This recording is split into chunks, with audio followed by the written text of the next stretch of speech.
Jennifer MacMenamin joins us. First, some supporters to thank, and thank you for listening. This episode is supported by CCW Digital, leaders responsible for operations, information technology, contact centers, customer care, service, and support are invited to register for a free CCW Digital membership. Membership includes networking with 100,000 plus qualified industry professionals, quarterly executive research reports, product matchmaking, and more. Go to ccwdigital.com to join the community. This episode is also supported by the CCW Conference and Expo.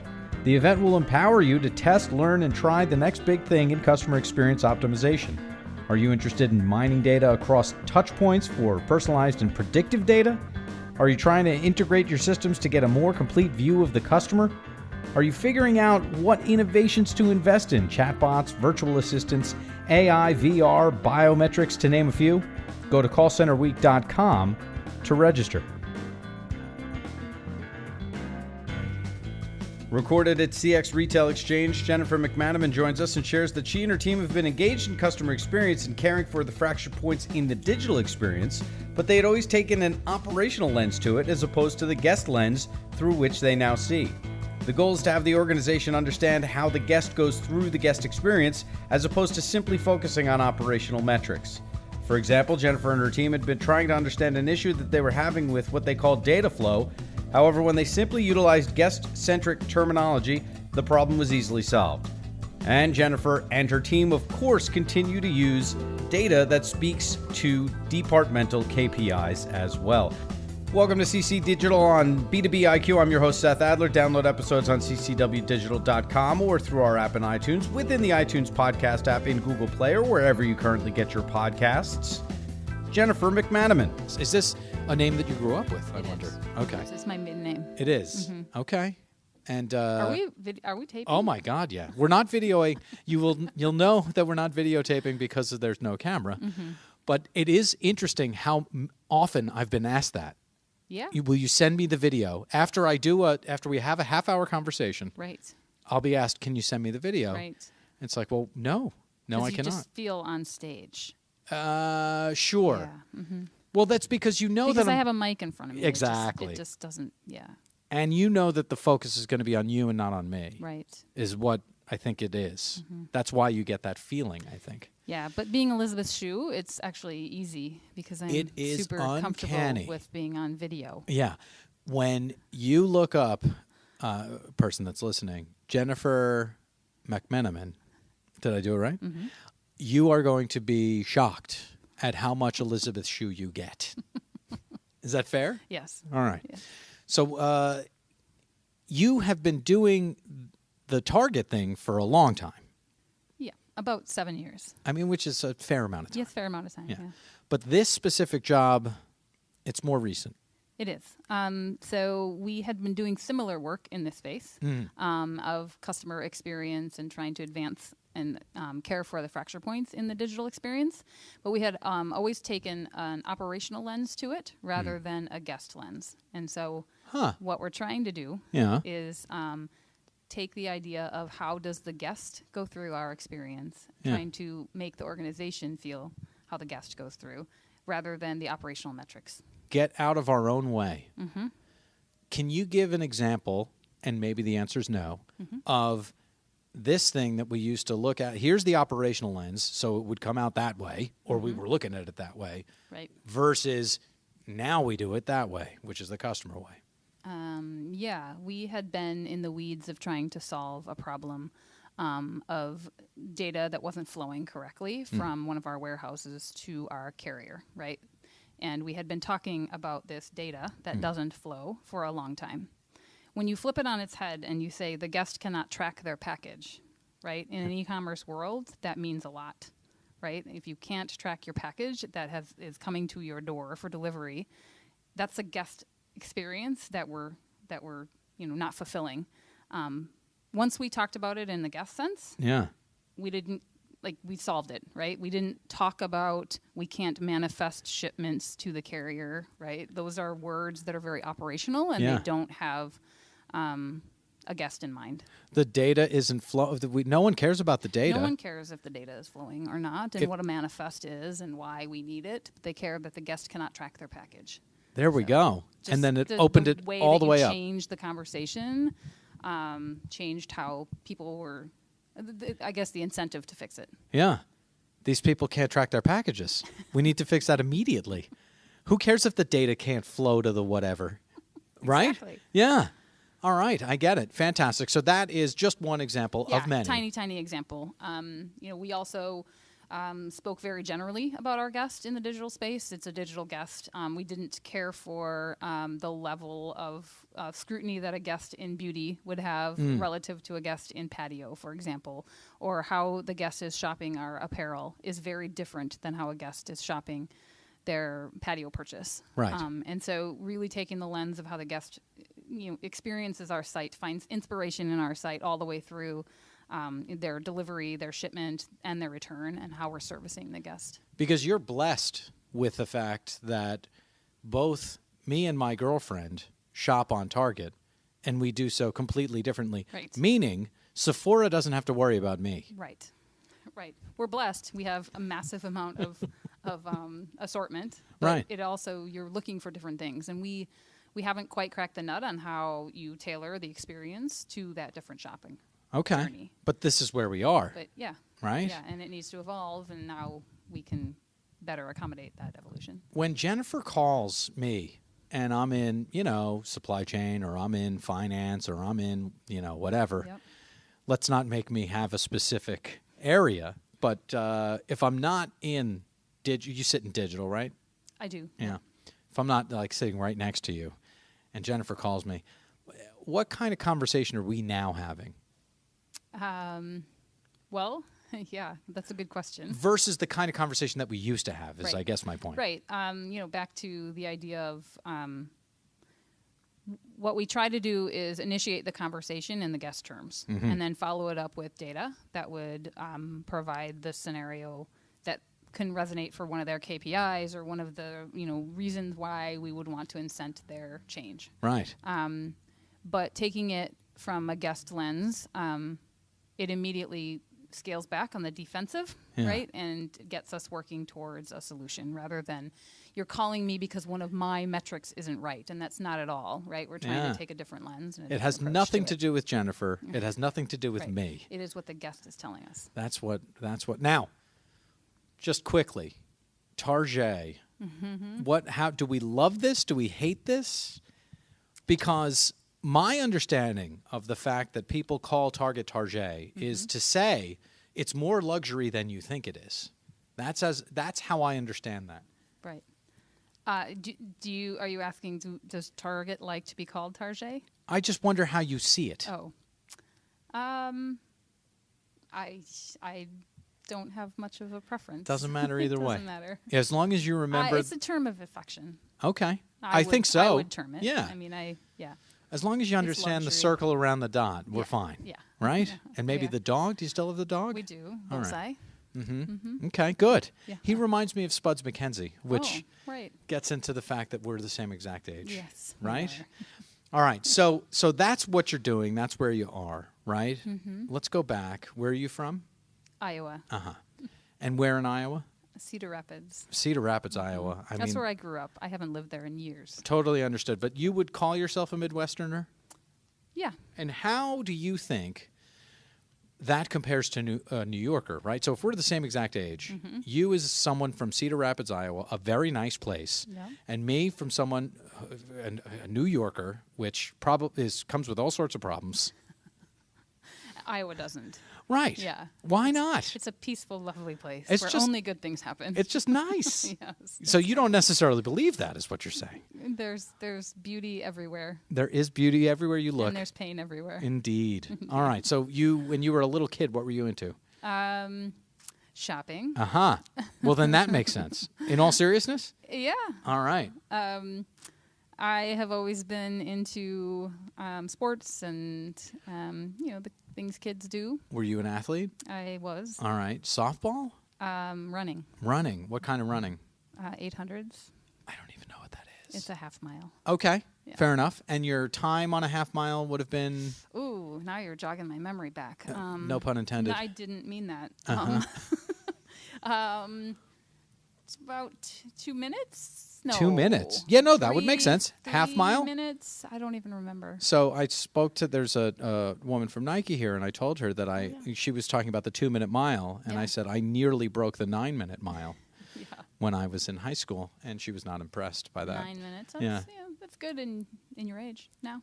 For now, yeah, but I was like in high school. All right, so we're shopping, so we're running, and then where'd you go to school? I went to Luther College. What in- is that? It is a small private school in Northeast Iowa. The focus, is it like a liberal It's a arts? liberal arts college. Okay.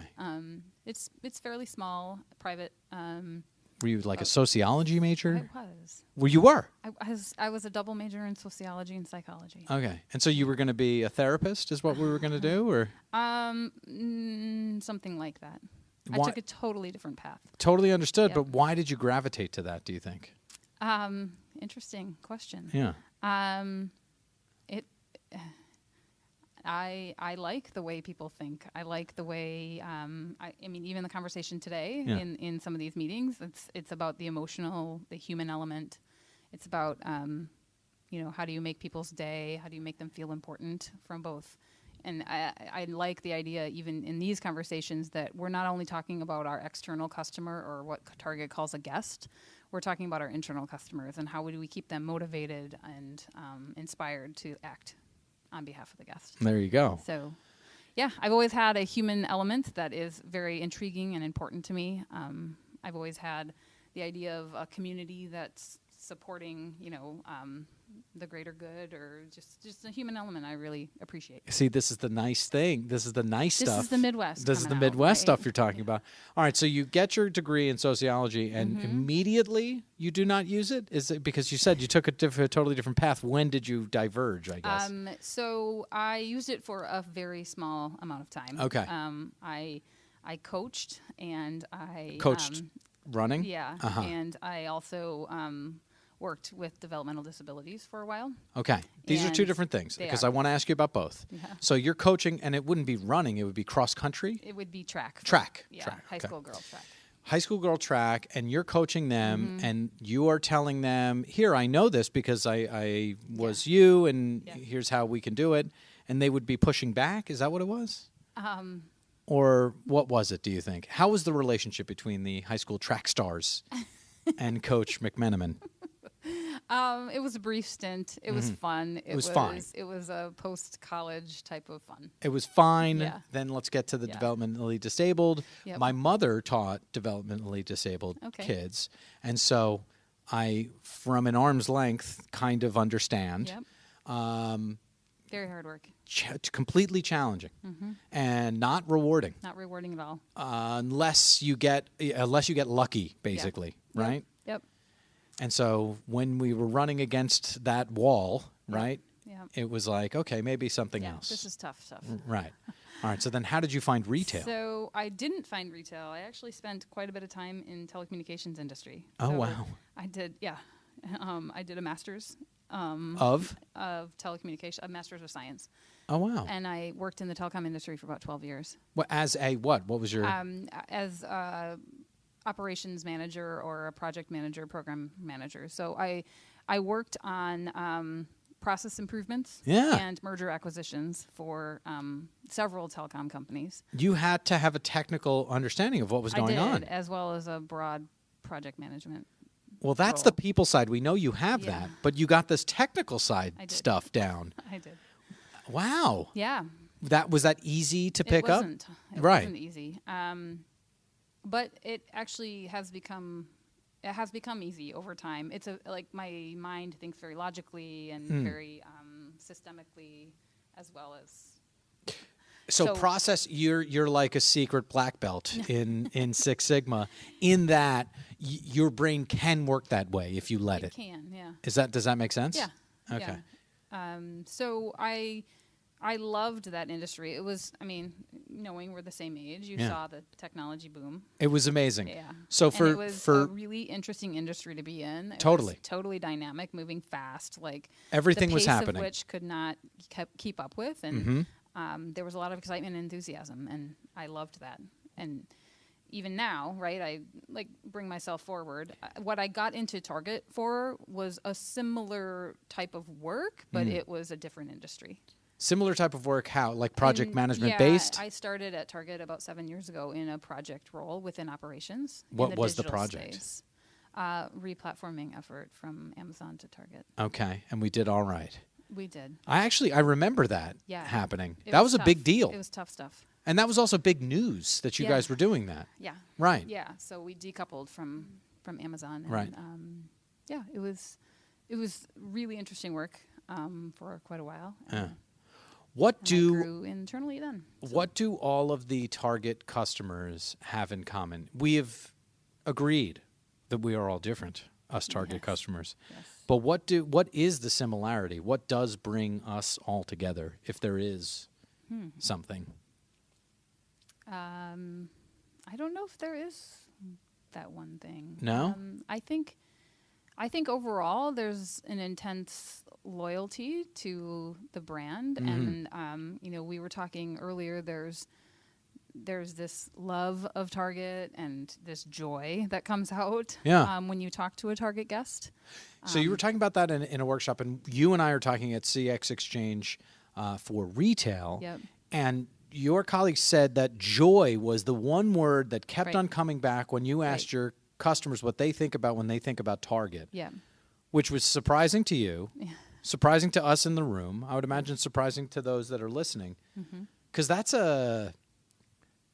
not tangible. Right. Yeah. It's. I think there's a lot of brand love for Target. I think one of the jobs that the digital channel has to do is really make that become real across, because when you talk to a Target guest in a store, right, there's a different sentiment. They love being there, the Sure. presence of it, the Starbucks, they can walk around and look at, all sorts of things. And I got it. I Yeah. can go to Target and I can pretty much find whatever I want, Right. something I wasn't looking for, Right. and definitely things I don't need, Right. all of which I will love. And so there's joy there. Digital is a little bit more difficult. Is that what we're saying? Yeah, and there's different reasons why people engage in the digital channel. Is it, are you shop, just like your example, you and your girlfriend might shop for different reasons. Yes. And so how do we capture that? How do we make sure that it is the love and the joy that you have for Target? Yeah. And make sure that the guest experience is what we would expect from a Target store. I'll tell you about a Target online/offline customer experience, Okay. which involved both me and my girlfriend. Okay. I bought gray T-shirts, V-necks, Okay. which I needed immediately. So I got in-store pickup, which was close to her office, so she picked them up. Everything went perfectly smooth. Awesome. Yeah. So It's good to hear. yeah, I wasn't expecting it to go smoothly. I just assumed that How come? something would go wrong, just based on my being a customer of brands, just generally. Right. You know what I mean? I'm not a shopper, and so when I have shopped, things have gone wrong. No matter what, no matter Yeah. who, no matter in store, out store. Yep. I guess I have very low expectations. Do you think, does that run through other customers, or is that just me, or is that maybe I a think male that- customer? Or I think that does vary by customer, because just like I said, as a guest walks into a Target, Yeah. they expect something, right? They expect it to be clean, tidy, bright, yeah, full of all of the things that they love, Yeah. right? And depending on the guest, I think that same expectation is there for the digital guests. Like it should be seamless to you. It You should know, be. I think you were probably headache because you had to shop, period, right? agreed. Yeah. Oh my God, yeah. Oh, so you figured it out. Okay, that's what the problem. We have different She'll guests. she'll never say it, but the problem was the me. So all right, so I guess we kind of skipped over the lesson from telecom. That was exciting in that everything was happening in that space when you were in it. But when you left to come over into Target, what was the kind of lesson that you took? What do you still work on now that you know from then? It's a good question. Okay, maybe it's too tough. Maybe even haven't thought about it for a while.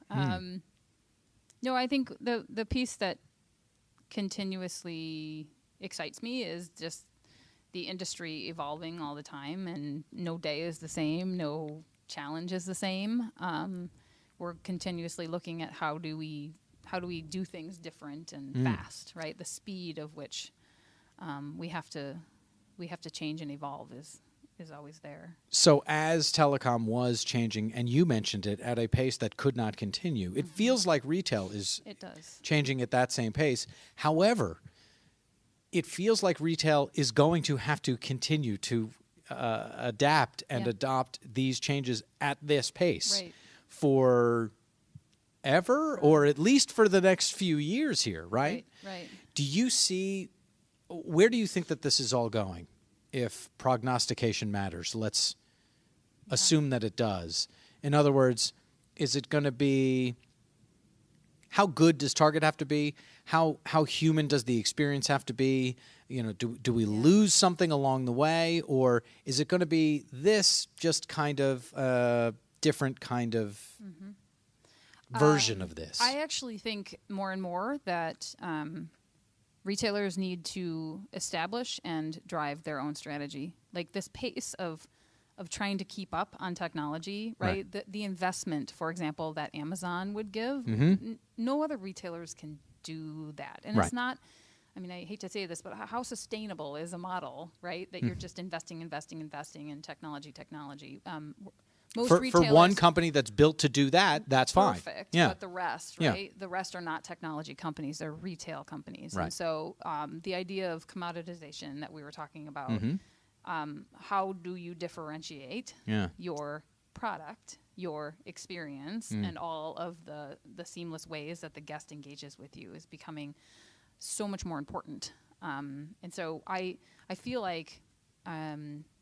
Retailers are going to get back to what are we good at and how do we advance that, right, from a strategic perspective rather than just keep up. Because it doesn't feel sustainable. Right. But then it gets back to the product. It gets back to really cool, innovative things that, frankly, Target is known for, right? That's how we differentiate from Walmart. That's how we differentiate from Amazon. And it might take a little bit longer to get that product. It might not be exactly, at your fingertips in an hour, a la Amazon. Right. Or maybe it will for certain commodity types of products. But I feel like you have to fill the need with what you're good at and get back to that. Let's just do this thing and do this thing really well. Right. You know what? I can get that at Target. Everything all the time to everybody. Right. I can get that at Target. I'm going to go to Target because I know what I'm going to kind of feel and be. Right. As opposed to click, buy, who cares? Yeah. And, we have a certain capacity for a certain amount of brands or retailers at our fingertips, right? And what is Target going to be known for? It shouldn't be known for everything all the time. Yeah, no, absolutely. As someone that takes my relationships seriously, takes my relationships with brands seriously, I will and do remember when I have a good experience. I was able to tell you about it. Right. I also will remember when I don't have a good experience. My two longest relationships are with my bank and with my airline. Right. I know exactly what the customer experience is with both of them. Both are, leave a lot to be desired. Yeah. You know what I mean? Yeah, but they're deep-seated. Totally. Yeah. It's exactly. hard to get out of them. Well, those two, absolutely. It's almost not worth getting out of those. Right. But this is a whole different topic for game, a different time because we insisted that the subject would be you and not me, right? Yes.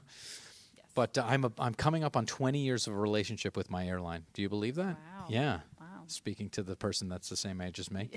All right. So I have 3 final questions. I'll tell you what they are, and then I'll ask you them in order. Okay. What has most surprised you at work? What has most surprised you in life? And then on the soundtrack of Jennifer MacMenamin's life, one track, one song that's got to be on there. Did I miss a syllable, or did I get them all? Got it. MacMenamin. Yeah. What has most surprised you at work?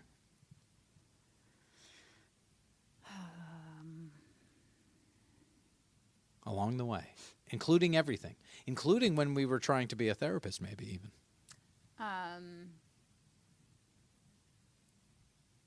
that that it does take a certain focus across the teams to actually be customer-centric. So what I mean by that is many organizations are much more siloed than they ever admit themselves to be. And how that journey is stitched together is it's shocking. It's shocking at Target. It's shocking when you look at other organizations. And the key is figuring out how to tie that together. But I'll say this, right? Because you're always going to have to improve what you're doing. That's why you go to work every day. Right. But you said, this is what we're doing in the workshop. You said, this is what we're doing. And someone said, how's it going? And literally, you can't fake this. I saw, like, joy, if you will, come over your face because and I'll tell you why. Yeah, go ahead. I had been doing similar work Yeah. for 4 years at Target, and we weren't ready for it. Right. We were attacking it in a different way, and I feel like we have hopefully cracked the nut on a little bit of how we get this work done. Yeah. And so it's exciting now, right? But it had been a challenge for a long time. Yeah.